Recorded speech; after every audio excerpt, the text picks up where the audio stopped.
ఈ 16 నామాల్ని ఎవడు చదువుతున్నాడో వాడికి విఘ్నములు రాకుండా వాడు జీవితంలో చేరవలసినటువంటి స్థానమునకు చేరుకుంటాడు.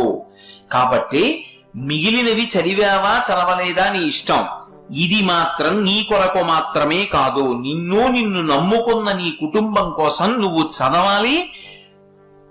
నీకు చదవడం చేత కాకపోతే కనీసం ప్రతిరోజు ఇది చదవడం వచ్చిన వాళ్ళ దగ్గరికి వెళ్ళి చదవమని నువ్వు వినాలి. చెప్పి సుముఖశ్చైకదంతశ్చ కపిలో గజకర్ణకః లంబోదరశ్చ వికటో విఘ్నరాజో గణాధిపః ధూమకేతుర్గణాధ్యక్ష ఫాలచంద్రో గజాననః వక్రతుండ శూర్పకర్ణో హీరంబ స్కందపూర్వజః షోడశైతాని నామాని యప్పఠేత్ శృణుయాదపి విద్యారంభే వివాహే చ ప్రవేశే నిర్గమే తథా సంగ్రామే సర్వకార్యేషు విఘ్నస్తస్య న జాయతే.